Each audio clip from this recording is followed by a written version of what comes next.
All right, Derek. So we are here in Costa Rica for James Bachelorette, and we just wanted to get you here to ask a few questions. Is that cool? Of course, absolutely. Fire away. All right. So we wanted to know, what was the first time you and Jamie met, and what did you think of her? So the first time we met was at a bar in Stanford called Bar Q, which was previously a hula bar called Hula Hanks. And we met at SantaCon, and I had no idea it was going to be SantaCon. Just figured I'd, kind of meet a couple of my buddies out there and introduce some of my Greenwich friends, and then some of the guys that I was rooming with at the time, and some other friends from a men's league rugby team that I was playing for. And we just decided to go out and realized very quickly that it was SantaCon and everybody was dressed as Santa. So we didn't really have a plan. We were just kind of hopping around from place to place. We went to Bar Q. I went upstairs, was immediately incredibly uncomfortable because it was a really tight spot, and I'm obviously a big human. So I was standing, kind of looking over everything, and Jamie came up to me. And it was like, I was just kind of looking, and then all of a sudden this girl was right next to me, this beautiful girl, dressed as Santa Claus, of course, without the beard. But I couldn't believe it. My first impression of her was like, I couldn't understand, why she was talking to me. But immediately I was like, she's gorgeous. This girl's kind of the girl of my dreams. She was very forward and upfront and introduced herself and asked me if I wanted to fight anybody, or if she wanted to fight anybody for me. Right. Wasn't it like she thought that you were angry and she was like, you want me to fight somebody for you? I don't know if she saw that. Yeah, I must have been like disgruntled in some way for sure. Oh my gosh, that is a tremendous story. Yeah. Okay. For the next one, how did you ask her on your first date, and where did you guys go? So we actually connected again about a week later at SantaCon in New York. I was there again. This time I was actually there on purpose. And she ended up losing her phone or dropping it in the toilet, I think, that night. So she was freaking out. She didn't know how she was going to reach me. And I was texting her, like, not getting a response. So I was like, okay, that's cool. Like, I'm just getting ghosted right now. But she responded the next day. I guess she told me she ran to the mall with her friends and got a new iPhone and started texting me. And luckily, she was able to transfer the numbers. But she texted me, and I asked her, out to dinner or for a few drinks, because I knew she was at work in Norwalk, and I at the time was living in South Norwalk. So I asked her to get drinks at Barcelona. And I knew the bartender there, actually, through playing rugby. So he was like, I went a little early, and he hooked me up with like the corner of the bar. And we sat there all night and talked to each other. He gave us like some free drinks and everything. Although she did come late, and I thought she was going to stand me up. Oh. Yeah, because she was like, I guess she was late from work, or she was nervous to come, and so I thought she was going to stand me up.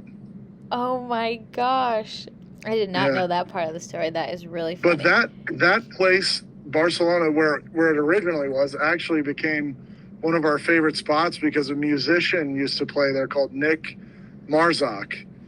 And we would go there like once a week to see him play, because he would play all sorts of cover band music that we liked. Oh my gosh, that's so sweet. And he would play Fast Car for her because she likes, the song Fast Car.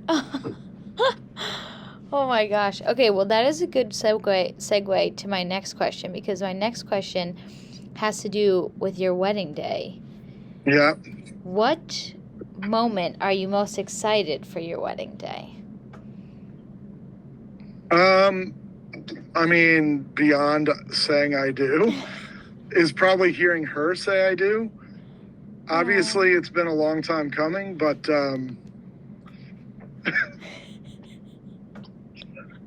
I love her so much, and she brings me so much joy throughout the day and every day. And honestly, it's also another. You're good. Just another time for me to be able to say thank you for everything that she does. So I would say first, I do, and second, thank you for everything. Oh my gosh, that's so sweet. What would you say is a moment with Jamie that you hold special? Well, it's got to be on the top of Mount Kilimanjaro. I figured as much. I figured as much. But I mean, beyond that, it's every day. Every day that I spend with her is special. Every minute that we're together, every time, we're down here or we're on a trip or wherever we are, every moment that I have with her is special. And I cherish any experience that I can have, Yeah, Tomorrow's not promised, so I love her a lot. that's very well said. On that note, and you spoke to it a little bit about thanking her. What does Jamie make you feel? Comfort. Oh yeah. Yeah, comfort, compassion, empathy, all of the emotions that she holds so strongly. She she radiates onto others. And so when I'm with her and when I'm next to her, I feel those things very strongly. Yeah. Oh my gosh. Well, you had mentioned on the top of the mountain. Can you tell us a little bit about your proposal? It was intense. I mean, literally from the moment it started till the moment I dropped, actually beyond the moment I dropped the knee. Because like my whole saying was like, okay, it's my responsibility on the way up and it's her responsibility on the way down. But the responsibility on the way up was a lot longer than the way down. And the way down was like, okay, you get down and then you're on safari. So it was great. But for me, it was like we had to get through like 3 customs, all these different puddle jumper planes, and, trek up a mountain for a week. I was nervous about leaving the ring in the bag and like potentially someone finding it and stealing it. I was nervous, that she would say no. I wasn't really nervous about that. But I was nervous that I'd lose the ring, So as we were summiting, I had the ring in my front pocket and I never took it out. And I constantly had my hand on it because I was so nervous that it would fall out of my jacket pocket and get lost on the mountain. Oh my God. And then when we got to the top, I had clued in our guides and I said, okay, guys, like, when we get to the top, if we get to the top, I'm going to drop to a knee at Stella Point. And they said, oh, well, why do you want to do it at Stella Point? Why don't you want to do it at the summit? And I knew she had brought a piece of your dad with her, and she wanted to have her moment on the summit. And I didn't want to take anything away from that. So I wanted to propose to her at Stella Point, and it was actually perfect because we got there, and right as I dropped to the knee, the sun started to crack over the horizon. As a matter of fact, Jamie was like on the edge looking out and we had to bring her over. I was like, James, come on. Because I did it right in front of the sign.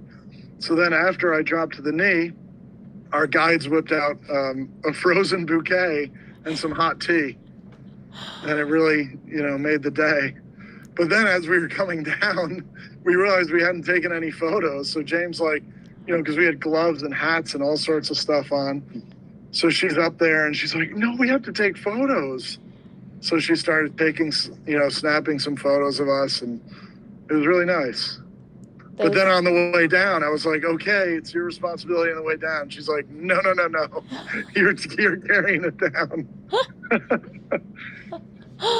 But the ring was actually too big, which fit perfectly because in altitude, your fingers swell. So when I put it on, it was like snug. But then when we got down for safari, it was very loose. It was like dangling on her finger. Oh my gosh, I didn't know that. That is so funny. Yeah. Yeah, she would not want to lose it on the mountain. I could totally see her giving it to you. It was, yeah, it's nerve-wracking. Oh my gosh. Well, we are all so excited for this special day. We are going to keep celebrating here in Costa Rica. Is there any last words that you want to say to Jamie? Just that I love you, and, you know, I don't know why I'm crying, but I love you, and I hope you have a great time, and enjoy the sun, enjoy the house, enjoy your family, enjoy your friends, and I'll see you when you get back. So wonderful. Well, thank you, Derek, and we will now go drink some drinks by the poolside. Didn't expect to get emotional sitting at my desk surrounded by trash and receipts.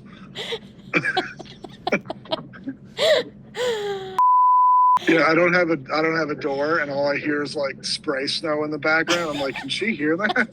No, we... like... Bye, Jane.